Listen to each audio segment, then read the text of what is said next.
We interact with touchscreens constantly, yet their physics remain invisible. On a modern smartphone, a rigid grid maps your finger's position with high precision. But to move this technology into the field of robotics, we have to look past the glass and ask how a machine can actually replicate the physical sensation of touch. Most smartphones rely on capacitive touch, a system that detects disruptions in a static electrostatic field caused by the electrical charge in your skin. This system presents a specific hardware problem for robotics. It requires a rigid, inflexible panel to maintain the integrity of that electrical field. Furthermore, these sensors are optimized to track 2D coordinates. They are not built to measure the high-resolution, variable pressure gradients required to manipulate soft or fragile objects. Advanced robotic grippers and smart textiles operate under different constraints. They need to sense varying degrees of pressure across surfaces that bend and stretch. This requires a system that can map continuous force across a flexible, durable interface.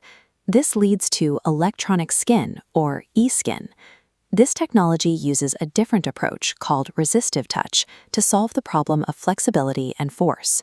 To understand the logic of this hardware, we are going to build a resistive touch system ourselves, using ordinary fabric and household salt instead of specialized silicon.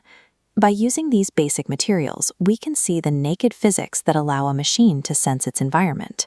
The base of our e-skin build is a standard piece of woven cloth. At the start, this cloth is an insulator. It lacks the free electrons necessary to conduct an electrical current. We can change its electrical properties by soaking the fabric in a solution of water and sodium chloride, common table salt. As the salt dissolves, it dissociates into positive and negative ions. These mobile ions provide a pathway for an electrical charge to move through the saturated fibers. This chemical transition turns the dry insulator into a continuous ionic conductor. Unlike a copper wire, this ionic conductor has high internal resistance that changes based on its physical state. This preparation creates the flexible, conductive medium we need to host our sensing circuit. The first goal in spatial tracking is to define a touch's location along a one-dimensional axis. This schematic shows how we can use the fabric to create a 1D slider.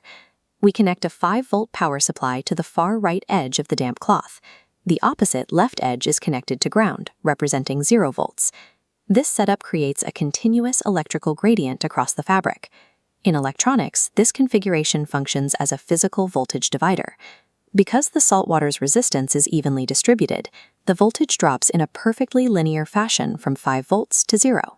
If we touch a probe to the exact center of this fabric strip, the reading will be exactly 2.5 volts, as it is halfway between the power source and ground. Moving the probe toward the 5-volt terminal on the right causes the voltage reading to increase. Sliding it back toward the 0-volt terminal on the left causes the reading to decrease. This changing voltage is read by a standard microcontroller. The controller translates that specific voltage value into a physical coordinate on the cloth. This design demonstrates how basic Ohm's law can be used to build functional sensor hardware. By using a voltage divider on an ionic conductor, we have established a reliable method for 1D spatial tracking. While a 1D slider is a successful proof of concept, robotics requires more complex spatial data to handle objects effectively. The next engineering challenge is to expand this system into a fully 2-dimensional trackpad. This requires us to project our linear math onto a flat 2D plane. This diagram illustrates the circuit mapping that 2D space. The fabric is a broad square with significantly more complex wiring. We see the horizontal x-axis circuit sending data to ADC1. Simultaneously, the vertical y-axis connects to ADC2, requiring its own vertical gradient.